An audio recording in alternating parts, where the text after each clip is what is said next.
Hi hello ನಮಸ್ತೆ. ನಾನು ವಾಸುದೇವ ಪೆರುವಾಜೆ. ಈ ಒಂದು ವಿಡಿಯೋದಲ್ಲಿ ಆ, ಪ್ರಮುಖವಾಗಿ ಈಗ SIR ಫಾರ್ಮನ್ನು ಭರ್ತಿ ಮಾಡುವ ಬಗ್ಗೆ ಗೊಂದಲಗಳಿದೆ. ಆ ಫಾರ್ಮನ್ನು ಯಾವ ರೀತಿ ಭರ್ತಿ ಮಾಡಬೇಕು ಅಂತ ಹೇಳುವಂಥ ವಿಚಾರವನ್ನು ಈ ವಿಡಿಯೋದಲ್ಲಿ ಹೇಳ್ತೇನೆ. ಅದಕ್ಕೆ ಮುಖ್ಯವಾಗಿ ನಮಗೆ 2002ರ ಒಂದು ವೋಟರ್ ಲಿಸ್ಟ್ನ ಡೌನ್ಲೋಡ್ ಮಾಡಬೇಕು. ಅದನ್ನು ಹೇಗೆ ಮಾಡುವುದು ಅಂತ ನಾನು ಈ ಮೊದಲಿನ ವಿಡಿಯೋದಲ್ಲಿ ಹೇಳಿದ್ದೇನೆ. ಆ ಲಿಂಕನ್ನು ನಾನು ನನ್ನ ಬಯೋದಲ್ಲಿ ಹಾಕಿರ್ತೇನೆ. ನೋಡಿದವರು ದಯವಿಟ್ಟು ನೋಡಿ. ಅದೇ ರೀತಿ ಪ್ರಥಮವಾಗಿ ನನ್ನ ಯೂಟ್ಯೂಬ್ ಚಾನಲನ್ನು ನೋಡುವವರು ದಯವಿಟ್ಟು ಸಬ್ಸ್ಕ್ರೈಬ್ ಮಾಡಿ, ಶೇರ್ ಮಾಡಿ ಅಂತ ತಮ್ಮಲ್ಲಿ ಹೇಳ್ತಾ, ಈ ಒಂದು SIR ಫಾರ್ಮನ್ನು ಯಾವ ರೀತಿ ಭರ್ತಿ ಮಾಡೋದು ಅಂತ ಈ ವಿಡಿಯೋದಲ್ಲಿ ತೋರಿಸ್ತೇನೆ. ಸೊ ಯಾರೆಲ್ಲ ಭರ್ತಿ ಮಾಡಲಿಕ್ಕೆ ಗೊಂದಲದಲ್ಲಿದ್ದೀರಾ, ದಯವಿಟ್ಟು ಗೊಂದಲ ಪಡಬೇಡಿ. ಬಹಳಷ್ಟು ಸುಲಭ ಇದೆ ಇದನ್ನು ಭರ್ತಿ ಮಾಡುವಂತಹ ವಿಧಾನ.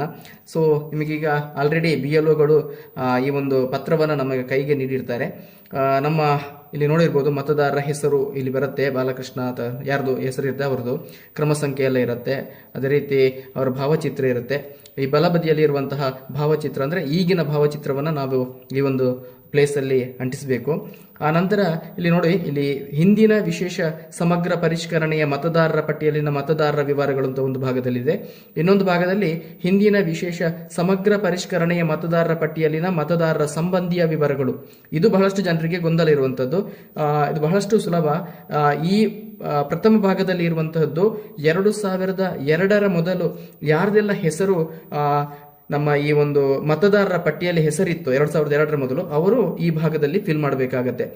2002ರ ನಂತರ ಯಾರ್ದೆಲ್ಲ ಮತದಾರರ ಪಟ್ಟಿಯಲ್ಲಿ ಹೆಸರನ್ನು ನೋಂದಾಯಿಸಿರ್ತೀರ ಅವರು ಈ ಭಾಗದಲ್ಲಿ ನೋಂದಾಯಿಸುವಂಥದ್ದು. ಇದು ನಾವು ಮೊದಲು ತಿಳ್ಕೊಳ್ಬೇಕಂತ ವಿಚಾರ.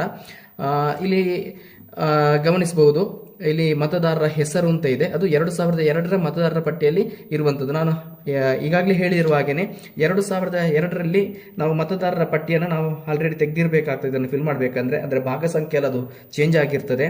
ಈಗ ಎಕ್ಸಾಂಪಲ್ ನಾನು ಇಲ್ಲಿ ನೋಡ್ಬೋದು, ಬಾಲಕೃಷ್ಣಾಚಾರ್ಯ ಅವರದ್ದಿದೆ. ಇಲ್ಲಿ ಹಿಂದಿನ ವಿಶೇಷ ಸಮಗ್ರ ಪರಿಷ್ಕರಣೆಯ ಮತದಾರರ ಪಟ್ಟಿಯಲ್ಲಿನ ಮತದಾರರ ವಿವರಗಳು. ಇದು ನಾವು 2002ರಲ್ಲಿ ಯಾವ ರೀತಿ ಮತದಾರರ ಪಟ್ಟಿಯಲ್ಲಿ ಹೆಸರಿತ್ತು ಅದೇ ರೀತಿ ಬರೀಬೇಕು. ಈಗ ಇಲ್ಲಿ ಎಕ್ಸಾಂಪಲ್ ಇಲ್ಲಿ ಬಾಲಕೃಷ್ಣ ಆಚಾರ್ಯ ಅಂತಿದೆ, ಅವ್ರದ್ದು ಹಿಂದಿನದರಲ್ಲಿ ಬಾಲಕೃಷ್ಣ ಆಚಾರ್ಯ ಅಂತಿದೆ. ಸೊ ನಾವು ಆ ಸಂದರ್ಭದಲ್ಲಿ ಹೇಗಿತ್ತು ಅದನ್ನೇ ನಾವು ಇಲ್ಲಿ ಫಿಲ್ ಮಾಡಬೇಕಾಗತ್ತೆ. ಇದು ಪ್ರಥಮವಾಗಿ ನಾವು ತಿಳ್ಕೊಳ್ಬೇಕಾದಂಥದ್ದು. ಆಚಾರ್ಯ.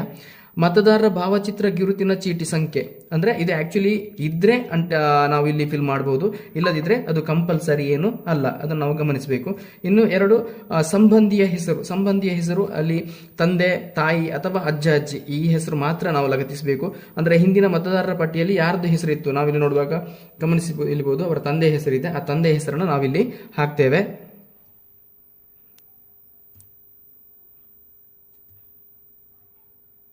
ಓಕೆ, ಇಲ್ಲಿ ಸಂಬಂಧ, ಈ ಬಾಲಕೃಷ್ಣ ಆಚಾರ್ಯವರಿಗೂ ನಾರಾಯಣ ಆಚಾರ್ಯರಿಗೆ ಏನು ಸಂಬಂಧ ಇತ್ತು ಅಂದ್ರೆ ತಂದೆ. ಅದು ನಾವು ಅದೇ ತಂದೆ ತಾಯಿ, ಈ ಚಿಕ್ಕಪ್ಪ ಚಿಕ್ಕಮ್ಮ ಹೀಗೆ ಹಾಕುವಾಗಿಲ್ಲ.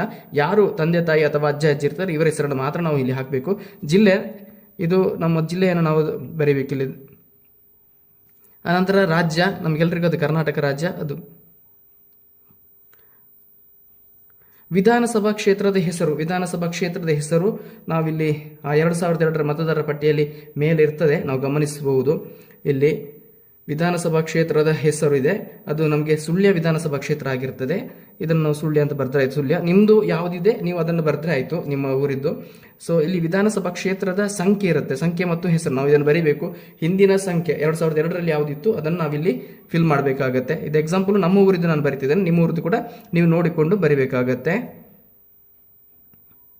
ಸೊ ಭಾಗ ಸಂಖ್ಯೆ, ಇಲ್ಲಿ ಭಾಗ ಸಂಖ್ಯೆ ಯಾವುದು ಬರ್ತದೆ ನೋಡಿ, ಬದಿಯಲ್ಲಿದೆ. ನಮ್ದು ಆಕ್ಚುಲಿ ಈಗ 76 ಇದೆ, ಮೊದಲು 74 ಇತ್ತು. ನಾವು 74 ಹಳೆಯದನ್ನೇ ಬರೀಬೇಕಾಗ್ತದೆ.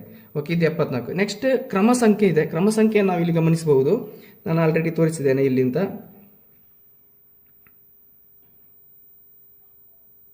ಅಂದರೆ ನಮ್ಮ ಕ್ರಮ ಸಂಖ್ಯೆನೇ ಬರೀಬೇಕಾಗುತ್ತೆ. ಇಲ್ಲಿ ಕ್ರಮ ಸಂಖ್ಯೆ ನೋಡಿ, ಈ ಬದಿಯಲ್ಲಿ ಬರುತ್ತೆ, 303 ಇದೆ ಅವರದ್ದು, 303 ಹೀಗೆ ಬರೀಬೇಕಾಗತ್ತೆ. ಇದು ಪ್ರಥಮವಾಗಿ ನಾವು ಫಿಲ್ ಮಾಡಬೇಕಾಗುತ್ತೆ.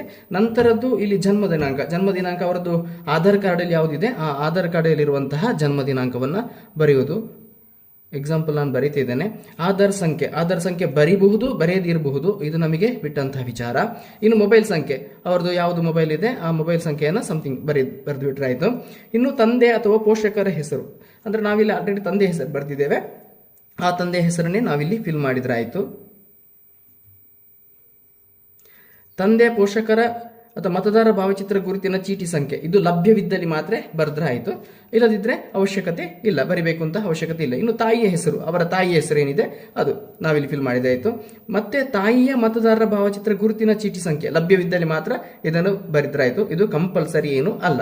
ನೆಕ್ಸ್ಟ್ ಸಂಗಾತಿ ಹೆಸರು, ಅಂದ್ರೆ ಈಗ ಗಂಡ ಹೆಂಡತಿ ಹೆಸರು ಇಲ್ಲಿ ಬರೀಬೇಕಾಗತ್ತೆ, ಹೆಂಡತಿ ಗಂಡನ ಹೆಸರು ಬರೀಬೇಕಾಗತ್ತೆ.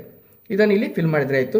ಅದೇ ಮುಂದಿನದ್ದು ಸಂಗಾತಿಯ ಮತದಾರರ ಭಾವಚಿತ್ರ ಗುರುತಿನ ಸಂಖ್ಯೆ, ಅದು ಕೂಡ ಲಭ್ಯವಿದ್ರೆ ಮಾತ್ರ ಇಲ್ಲಿ ಬರೆದ್ರೆ ಆಯಿತು, ಅದರ್ವೈಸ್ ಬರೆಯುವಂತಹ ಅವಶ್ಯಕತೆ ಇಲ್ಲ. ಇದು ಸಿಂಪಲ್, ಇಷ್ಟೇ ಬರೆದ್ರೆ ಆಯಿತು. ಇನ್ನು ಮತದಾರರ ಹೆಬ್ಬೆಟ ಅಥವಾ ಸೈನ್, ಇಲ್ಲಿ ಸೈನ್ ಹಾಕಿ ನಾವು ಈ ಫಾರ್ಮ್, 2 ಫಾರ್ಮ್ ಅನ್ನು ಕೊಟ್ಟಿರ್ತಾರೆ. ಒಂದು ಫಾರ್ಮ್ ಅನ್ನ ನಾವು ಎರಡು ಕೂಡ ಇದೇ ರೀತಿ ಭರ್ತಿ ಮಾಡಿ BLOಗೆ ಕೊಡಬೇಕು. ಒಂದು ಫಾರ್ಮ್ ಅನ್ನು ಅವರು ನಮಗೆ ಸಹಿ ಮಾಡಿ ನಮಗೆ ರಿಟರ್ನ್ ಕೊಟ್ಟಿರ್ತಾರೆ, ಇನ್ನೊಂದು ಫಾರ್ಮ್ ಅವರಲ್ಲಿ ಇರ್ತದೆ. ಇನ್ನೊಂದು ವಿಚಾರ, 2002 ನಂತರ ಯಾರ್ದೆಲ್ಲ ಇರ್ತದ ಅವರಿಗೆ ಫಿಲ್ ಮಾಡುವಂಥದ್ದು, ಅದನ್ನು ಕೂಡ ನಾನು ನಿಮಗೆ ಹೇಳಿಕೊಡ್ತೇನೆ ಹೇಗೆ ಅಂತ ಹೇಳ್ಬಿಟ್ಟು. ಎಸ್, 2002 ನಂತರ ಮತದಾರರ ಪಟ್ಟಿಯಲ್ಲಿ ಯಾರ್ದೆಲ್ಲ ಹೆಸರು ಇರುವುದಿಲ್ಲ, ಅದರ ನಂತರ ಸೇರ್ಪಡೆಯಾಗಿರ್ತಾರ ಅವರಿಗೆ ಈ ಒಂದು ಪ್ಲೇಸ್ ಅಲ್ಲಿ ನಾವು ಫಿಲ್ ಮಾಡಬೇಕಾಗತ್ತೆ. ಇಲ್ಲಿ ಮೊದಲು ಹೆಸರು ಇರ್ತದೆ, ಇದು ಯಾರ್ದು ಅಂತ ನಾವು ಹೇಳ್ಬೇಕು ನೋಡಿ. ಹಿಂದಿನ ವಿಶೇಷ ಸಮಗ್ರ ಪರಿಷ್ಕರಣೆಯ ಮತದಾರರ ಪಟ್ಟಿಯಲ್ಲಿನ ಮತದಾರರ ಸಂಬಂಧಿಯ ವಿವರ. ಆಕ್ಚುಲಿ ಇದು ನಮ್ದೆಲ್ಲ ಡೀಟೇಲ್ಸ್ ಇಲ್ಲಿ ಮೇಲೆ ಇರ್ತದೆ. ನಮ್ಮ ಸಂಬಂಧಿಯ ಹೆಸರು, ಈಗ ಆಕ್ಚುಲಿ ಹೆಸರು ಯಾರ್ದು ಇಲ್ಲಿ ಮೊದಲು ಯಾರ್ದಿತ್ತು, ಎಕ್ಸಾಂಪಲ್ ನಾನೀಗ ನನ್ನನ್ನು ಫಿಲ್ ಮಾಡದಿದ್ರೆ ನನ್ನ ತಂದೆಯ ಹೆಸರನ್ನು ನಾನು ಇಲ್ಲಿ ಭರ್ತಿ ಮಾಡಬೇಕಾಗ್ತದೆ. ಇದು ಪ್ರಥಮವಾಗಿ ಇಲ್ಲಿ ನಮ್ಮ ಹೆಸರನ್ನು ಬರೆಯುವಾಗಿಲ್ಲ, ನಮ್ಮ ಸಂಬಂಧಿಯ ಹೆಸರು. ನಾವೀಗ ಆಕ್ಚುಲಿ ಅಪ್ಪ ಅಮ್ಮ ಅದೇ ಅಜ್ಜ ಅಜ್ಜಿ ಈ 4 ಜನರು ಬರ್ತಾರೆ ಇಲ್ಲಿ, ಅವರ ಹೆಸರನ್ನು ನಾವಿಲ್ಲಿ ಫಿಲ್ ಮಾಡಬೇಕಾಗತ್ತೆ. ಇನ್ನು ಮತದಾರರ ಭಾವಚಿತ್ರ ಗುರುತಿನ ಚೀಟಿ ಸಂಖ್ಯೆ ಲಭ್ಯವಿದ್ದಲ್ಲಿ ಮಾತ್ರ ಇದನ್ನು ಬರೆದ್ರೆ ಆಯ್ತು, ಇಲ್ಲಾಂದ್ರೆ ಬ್ಲಾಂಕ್ ಬಿಡಬಹುದು. ಇನ್ನು ಸಂಬಂಧಿ ಹೆಸರು ಅಂದ್ರೆ ಬಾಲಕೃಷ್ಣ ಆಚಾರ್ಯ ಸಂಬಂಧಿಯ ಹೆಸರು, ಅವರ ಅಪ್ಪ ಅಂದ್ರೆ ನನ್ನ ಅಜ್ಜ ಆಗ್ತಾರೆ, ಅವರ ಹೆಸರನ್ನು ನಾನು ಇಲ್ಲಿ ಫಿಲ್ ಮಾಡಬೇಕಾಗತ್ತೆ. ಏನ್ ಬರಿತೇನೆ ಅದನ್ನು ಫಿಲ್ ಮಾಡಬೇಕಾಗುತ್ತೆ. ಅದರ ನಂತರ ಬಾಲಕೃಷ್ಣ ಆಚಾರ್ಯ ಮತ್ತು ನಾರಾಯಣಾಚಾರ್ಯ ಅವರಿಗೆ ಸಂಬಂಧ ಏನಿದೆ, ಆ ಸಂಬಂಧ ಅವರದ್ದು ತಂದೆ ಇಲ್ಲಿ ನಾನು ಫಿಲ್ ಮಾಡಬೇಕಾಗತ್ತೆ. ಯಥಾ ಪ್ರಕಾರ ಜಿಲ್ಲೆ, ಅದು ನಮ್ಮ ಜಿಲ್ಲೆ ಯಾವುದಿದೆ, ರಾಜ್ಯ, ವಿಧಾನಸಭಾ ಕ್ಷೇತ್ರ ಯಾವುದು ನಮಗೆ, ಅದನ್ನು ನಾನು ಈಗ ಆಲ್ರೆಡಿ ನಿಮಗೆ ಯಾವುದು ಬರ್ತದೆ ನಾನು ನನ್ನ ಊರಿದು ಬರೀತಿದ್ದೇನೆ, ಇಲ್ಲೂ ಫಿಲ್ ಮಾಡಿದ್ರೆ ಆಯಿತು. ಇನ್ನು ವಿಧಾನಸಭಾ ಕ್ಷೇತ್ರದ ಸಂಖ್ಯೆ, ಅದು ಕೂಡ 2002 ವಿಧಾನಸಭಾ ಕ್ಷೇತ್ರ ಅವರದು. ಈಗಿನ ವಿಧಾನಸಭಾ ಕ್ಷೇತ್ರ ಚೇಂಜ್ ಕೆಲವರು ಚೇಂಜ್ ಆಗಿರ್ಬೋದು, ನೀವು ಅದನ್ನು ಗಮನಿಸಬಹುದು. ನಮಗೀಗ ಆಕ್ಚುಲಿ ಮೊದಲೇ ಯಾವುದು ವಿಧಾನಸಭಾ ಕ್ಷೇತ್ರ ಇತ್ತು, ಈಗಲೂ ಅದೇ ಇದೆ, ಕೆಲವರಿಗೆ ಚೇಂಜ್ ಆಗ್ತಾ ಇರ್ತದೆ. ಮತ್ತೆ ಇಲ್ಲಿ ಸಂಖ್ಯೆ ಬರೀಬೇಕು, ಈಗಿನ ಸಂಖ್ಯೆ ಅಲ್ಲ, ನಮ್ಮ ಹಳೆಯ ಸಂಖ್ಯೆಯನ್ನ ನಾವು ಇಲ್ಲಿ ಫಿಲ್ ಮಾಡಬೇಕಾಗತ್ತೆ. ಭಾಗ ಸಂಖ್ಯೆ, ಅದು ಕೂಡ ಅವರ ಯಾರು ಬಾಲಕೃಷ್ಣ ಆಚಾರ್ಯರ ಆವಾಗ ಯಾವ ಭಾಗ ಸಂಖ್ಯೆ ಇತ್ತು ಅದನ್ನು ಇಲ್ಲಿ ಫಿಲ್ ಮಾಡಬೇಕಾಗತ್ತೆ. ಕ್ರಮ ಸಂಖ್ಯೆ, ಆವಾಗದ್ದು ಕ್ರಮ ಸಂಖ್ಯೆ, ಇದು ಇಷ್ಟು ಫಿಲ್ ಮಾಡಿದ ಮೇಲೆ ಯಥಾ ಪ್ರಕಾರ ನನ್ನ ಜನ್ಮ ದಿನಾಂಕ, ಇದು ನನ್ನ ಡೀಟೇಲ್ಸ್ ಇರುತ್ತೆ, ನನ್ನ ಜನ್ಮ ದಿನಾಂಕವನ್ನು ನಾನು ಇಲ್ಲಿ ಫಿಲ್ ಮಾಡಬೇಕಾಗತ್ತೆ. ಇನ್ನು ಆಧಾರ್ ಸಂಖ್ಯೆ, ಇದು ಐಚ್ಛಿಕ, ಅಂದ್ರೆ ಬರೀಬಹುದು ಬರೆಯದೇನು ಇರಬಹುದು, ಅದು ನಮಗೆ ಬಿಟ್ಟ ಸಂಖ್ಯೆ ವಿಚಾರ. ಇನ್ನು ಮೊಬೈಲ್ ನಂಬರ್, ನನ್ನ ಮೊಬೈಲ್ ನಂಬರ್ ನಾನು ಇಲ್ಲಿ ಫಿಲ್ ಮಾಡ್ತೇನೆ. ತಂದೆ ಪೋಷಕರ ಹೆಸರು, ಅಂದ್ರೆ ಇಲ್ಲಿ ನನ್ನ ತಂದೆ ಹೆಸರು ನಾನು ಇಲ್ಲಿ ಫಿಲ್ ಮಾಡಬೇಕಾಗುತ್ತೆ.